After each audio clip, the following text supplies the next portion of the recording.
والسلام على سيد المرسلين وعلى آله وأصحابه الطاهرين ما دام ما في السماوات والأرضين. رب اشرح لي صدري ويسر لي أمري واحلل عقدة من لساني يفقهوا قولي. السلام عليكم ورحمة الله تعالى وبركاته. Jamaatul Muslimin, by way of introduction to today's lesson, a particular narration of the Prophet Muhammad sallallahu alaihi wasallam comes to mind.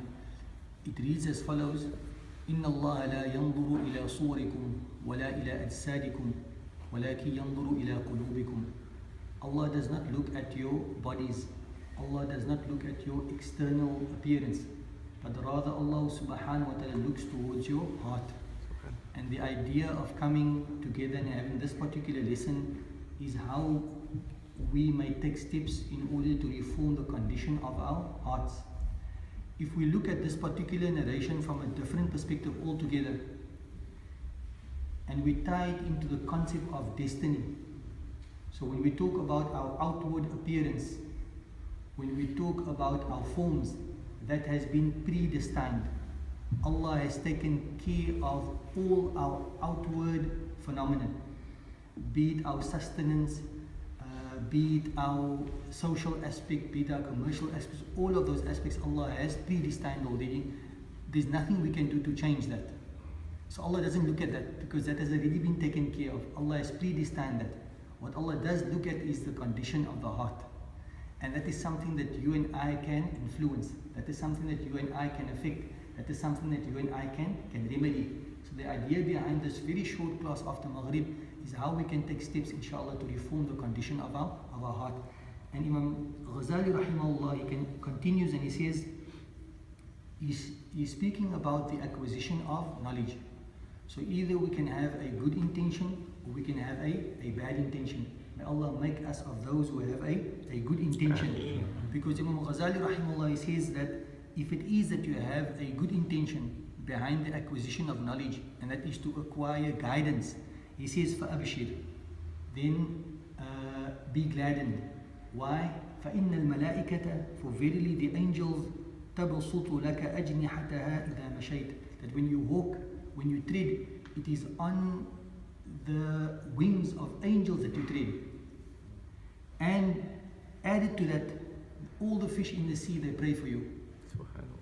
So we make dua that Allah make us from amongst those. That our intention behind the acquisition of knowledge is to acquire the guidance from Allah subhanahu wa ta'ala. Then he goes on. So if we want to acquire guidance, he says that guidance has a beginning and it has an end. And that is where the book gets its title. The name of the book is Bidayatul Hidayah, the beginnings of guidance. Now this is a discussion that you may or may not find yourself in every now and again. What is more important, the external or the internal? And in terms of our discussion, we are quick to say that the internal is most important. Yes, that is on its place. Because like we said now, Allah doesn't look at your outward, Allah looks at your inward. But in order to develop the inner, you must begin with the outer. And that is what Imam Ghazali rahimahullah says. He says, Bidayatul Hidayah is the beginning. And where do you begin with? You begin with the outward forms of worship. And once you perfected the outward forms of worship, that now serves as the springboard towards your internal development. So he talks about the balance. Because many times we find people that outwardly they don't comply to the law of Allah subhanahu wa ta'ala, but they indicate that inwardly we are closest to Allah subhanahu wa ta'ala. That internal development cannot happen except if you adopt the outward form. So it works hand in hand. And once we've on base number one, where our outward is in conformity to the law of Allah subhanahu wa ta'ala, then through that particular door, we're going to gain interest into the internal dimension and gaining closeness to Allah subhanahu wa ta'ala in that particular manner. By way of example, which comes to mind now, is the prayer. When we pray, we want to reform and remedy our prayer. What's the first step that you take? To see to all the outward and external dimensions of your prayer. Once all of that comes into line, then inshallah that will facilitate for the important internal development that must take place. But it cannot happen except when the external is in place. May Allah subhanahu wa ta'ala grant us that. Now, as in Imam Ghazali rahimahullah, again, the nature of his discourse is very forthright. So he tells you that I'm going to explain to you the beginnings. The beginnings is outward compliance to the law of Allah subhanahu wa ta'ala.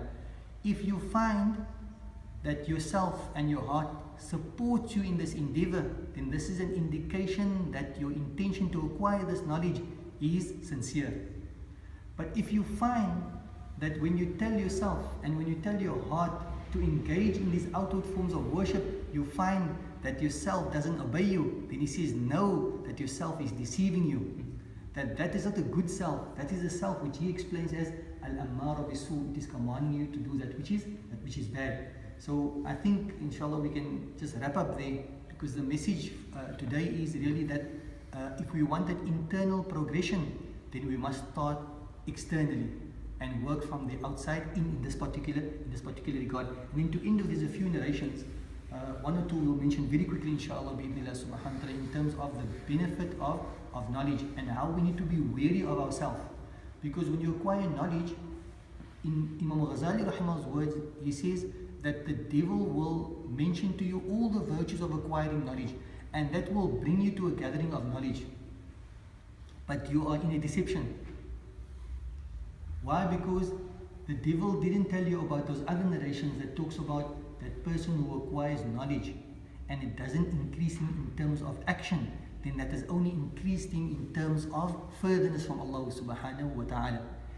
He mentioned all the virtues of knowledge, but he didn't mention to you that those who will be subject to the worst punishment on the day of judgment would be those people that Allah has endowed them, blessed them, embellished them with knowledge, but their knowledge has not benefited them. And lastly, Imam Ghazali rahimahullah makes mention of a narration which talks about the night that the Prophet ﷺ ascended, and he passed by a people and their lips were being cut with scissors made of fire, and the Prophet ﷺ asked, who are they? And then the answer was, actually the Prophet ﷺ addressed them and says, man antum, who are you? They say, kunna na'muru bil khayr wa la na'ti.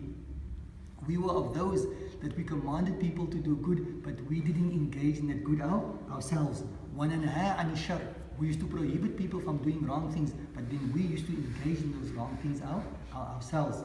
So again, like the most important and fundamental thing in everything else is our intention. And as Imam Ghazali mentioned earlier, if our idea is that we want to embellish ourselves with sacred knowledge, why? Because we want to acquire worldly possession, we want to boast, we want to argue, we want to draw people's attention to ourselves, then that is the wrong reason for us for acquiring knowledge. May Allah subhanahu wa ta'ala bless us with important knowledge, and may He give us the bidayatul hidayah, the beginnings of guidance, bi'idhnillah subhanahu wa ta'ala. Jazakumullahu khairan, wassalamu alaikum wa rahmatullahi ta'ala wa barakatuh.